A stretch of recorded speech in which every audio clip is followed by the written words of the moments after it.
राज्याच्या मंत्री आदरणीय पंकजाताई मुंडे यासुद्धा ह्या दौऱ्यामध्ये सामील आहेत. उद्या सायंकाळी 4 ते 5 आमची संचालन समितीची बैठक होणार आहे आणि 5 ते 6 मध्ये भारतीय जनता पक्षाची महानगराची जी निवडणूक आहे आपल्या महापालिकेची त्या निवडणुकीच्या प्रचार कार्यक्रमाचं उद्घाटन हे बावनकुळे साहेबांच्या हस्ते होणार आहे आणि हे सर्व मिटिंग घेऊन बावनकुळे साहेब हे रात्रीकडे जाणार आहेत. दिनांक 5 जानेवारी रोजी राज्याचे प्रमुख यशस्वी मुख्यमंत्री आदरणीय देवेंद्र फडणवीस यांची सभा इंदिरा गांधी मैदानावर 4 वाजताच्या सुमारास सभा होणार आहे. या सभेची जय्यत तयारी झालेली आहे. या सभेला देवेंद्र फडणवीस, चव्हाण, मुख्यडे, अध्यक्ष, मंडळ अध्यक्ष, सर्व नगरसेवक, आमचे प्रमुख कार्यकर्ते आणि नांदेड शहरातील हजारो जे नागरिक आहेत या सभेला उपस्थित पूर्ण तयारी झालेली आहे. आणि त्याचबरोबर दिनांक 6 जानेवारी रोजी आमच्या राज्याचे भारतीय जनता पक्षाचे प्रमुख आदरणीय रवींद्रजी चव्हाण साहेब यांचा दौरा नांदेड शहरामध्ये आहे. महापालिकेच्या निमित्ताने ते सायंकाळी 5 वाजता नांदेड शहरामध्ये येतील. 5 ते 6, 6:30पर्यंत 7 वाजेपर्यंत ते पक्षाच्या पूर्ण बूथ अध्यक्षांची बैठक आणि शक्ती केंद्र प्रमुखांची बैठक ते घेणार आहेत.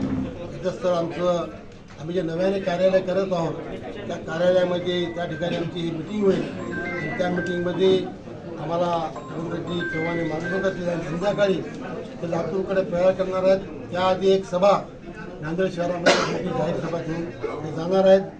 याप्रमाणे नांदेड शहरामध्ये भारतीय जनता पक्षाने प्रचाराचा वेग घेतलेला आहे आणि येणाऱ्या काळामध्ये नांदेड महानगरपालिकेवर भारतीय जनता पक्षाचा झेंडा फडकवणार आहे. आमदार कल्याणकर कोणत्याही पक्षाच्या नेत्यांनी जेव्हा आपण एखादी उमेदवारी देतो तेव्हा विचारपूस करून द्यायला पाहिजे की बा कोणत्या पक्षाचा DNA कोणता आहे, तो कोणाचा कार्यकर्ता करून द्यायला पाहिजे. त्यांनी उमेदवारी दिली. आम्ही आमच्या जुन्या कार्यकर्ता रिक्वेस्ट केली किंवा तू का सोडून गेला, तुमचं चूक झाली का, आणि त्याला ती लक्षात आली. त्यांनी सांगितलं की ठीक आहे मी विड्रॉल करून टाकतो. त्यांनी विड्रॉल केलं. अजून काही संपर्क त्याला काय ऐकून गेलं त्यांना तक्रार करावं. आपल्याकडे ऑडिट रिपोर्ट आहे, सगळं आहे. यातून सर्व सामील केलं समजलं काय गोष्ट काय नाही. म्हणजे म्हणायचं म्हणजे तोंडाला येईल ते बोलायचं, खोटं बोलायचं, रेडिएशन करायचं आणि जागा विकल्या का आमच्या नावाने घेतल्या का, आमच्या नावाने जागा घेतल्या नाहीत. ती जागा मालकी पूर्ण महापालिकेची त्याच्यावर चांगलं झालं आहे. एवढं मोठं सगळं डेव्हलप झालं आहे. त्या रस्त्यावर जाताना वाटतं कुठं फॉरेनला गेलो ते वाटतं असं पूर्ण ते काही बोलायचं तोंडाला येईल त्याला काही राहिलेलं नाही. कसं आहे की त्यांना या नांदेड शहरामध्ये काय नव्हतं ना ते महापालिकेचं काय होतं नाही प्राधिकरण करायचं होतं. त्या प्राधिकरणाला सगळ्यांनी विरोध केला. त्यांचे स्वतःचे आमदार बालाजी कल्याणकर यांचाही विरोध होता आणि मधून मोठाकरांचा विरोध होता. फक्त ते सांगत नव्हते.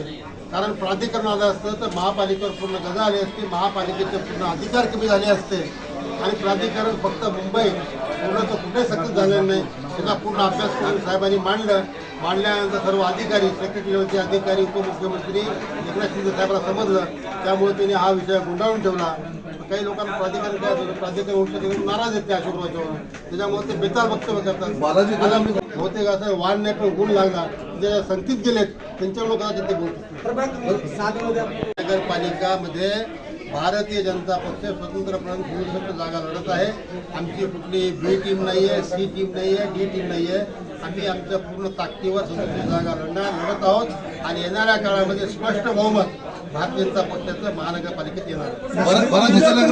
आरोप केला की त्यांनी कामं केलेत नाही म्हणत नाही. लक्षात ठेवा त्यांनी कुठले कामं केले, गल्ली बोळातले कामं केले. ते का गल्ली बोळातले कामं केले त्यांनी, ते स्वतःचे त्यांचे कामं त्यांचाच गुत्तेदार आणि सगळं त्यांचंच पूर्ण. त्यामुळे त्यांनी ते कामं केलेत नाही कुठं म्हणते. तरोड्यामध्ये बरेचसे रस्ते केलेत त्यांनी, इंटरनल रोड केलेत.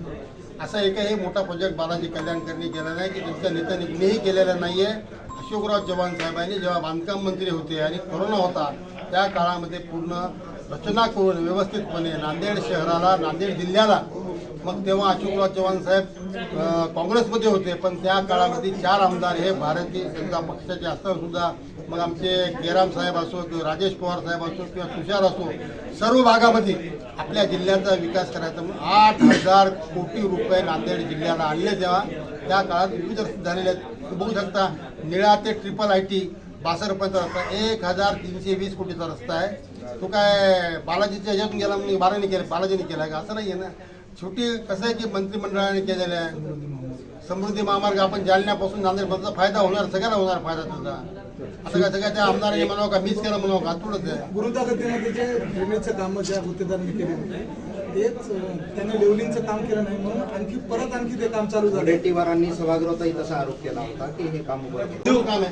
हिंदू मुस्लिम बहुल एरिया में ऐसा 3 नगर परिषद में मुतकरना मुस्लिम चुन के आए तो पूरा कैंडिडेट क्यों नहीं दिए गए? मुस्लिम क्या अशोकराव चौहान साहब ने मुठ्ठेड़ नगर पालिका में 7 लोगों को 7 तीन समाज के उम्मीदवारों को टिकट दिए, है ना 7 उम्मीदवारों को टिकट दिए, 7 में से 3 चुन के लाए और 4 हमारे थोड़े थोड़े वोट से गिर गए. दूसरा बोले तो भोकर के अंदर हमने 4 अपक्ष जो थे उनको पाटिंबा दिया और चारों के चारों चुन के आए. नांदेड़ शहर के अंदर 11 में रहो, 12 में रहो, 14 में या 16 में 12 से 15 हम कम से कम मुस्लिम उम्मीदवार दिए हैं. आप यहाँ देख सकते हैं उसको टिकट दिया है, सबको टिकट दिए है. आपको चुन के आएंगे देखेंगे. लेकिन खुद अशोक आप ऐसा बोल ही नहीं सकते. भाजप समजे ना, इंदोर ही भारतामध्ये कमीत कमी 5 ते 6 वेळेस स्वच्छतेच्या बाबतीत प्रथम आलेली सिटी आहे. आणि हे बघून आम्ही इंदोरला आमची टीम गेली होती सगळी पूर्ण बघितली. तिथल्या महापौरांना भेटले, महापौरला बघितलं काय काय करण्यासारखं आहे, त्यातला अंतर्भाव आम्ही केला. त्यानंतर नागपूरला आलो, नागपूरला बघितलं आहे. आता त्याचं असं काही नाही की नागपूरला का केलं नाही, ह्याचं का केलं नाही, चौकशी केली त्याची. इंदोर शहराचं पाणी आहे का हॉस्पिटलचं पाणी बघा. राजसाहेबांना रोखण्यासाठी चिखलीकर आणि हेमंत पाटील एकत्र आलेले आहेत, ते रोखू शकतील का? काय मला वाटत नाही महापालिकेमध्ये काँग्रेस आणि वंचित बहुजन आघाडीचा किती प्रभाव पडेल? आव्हान काँग्रेसची तर पूर्ण जवळपास 90% काँग्रेस हे वेगवेगळ्या पक्षात येऊन गेलेली आहे. काही 2-3 महापौर होते ते काल आमच्या पक्षामध्ये आलेत. काही जुने महापौर उपमहापौर होते ते जवळपास MI मध्ये गेलेले आहेत. असे गेले. काँग्रेस कसं तरी धीर धरायची म्हणून फक्त वंचितचा फायदा घेण्याकरता काँग्रेसने 20 जागा दिलेल्या आहेत. जे काही काँग्रेसचे उमेदवार थोड्या मोठ्या मतांनी विजय झाले तर फक्त आंबेडकर साहेबांच्या आशीर्वादामुळे विजय होतील, त्यांचा फायदा घेतील. त्यांचा एक आंबेडकरचा एकही उमेदवार विजय होणार नाही, याचा फायदा फक्त काँग्रेस. आरोप नहीं किए उन्होंने, अभी करे. इसके पहले आरोप क्यों नहीं किए? बोलो, अभी तक 20 साल नगर से होते, 20 साल में कभी पैसे का आरोप नहीं किया, अभी कैसे कर रहे हैं? उनको टिकट नहीं मिला इसलिए आरोप कर रहे हैं.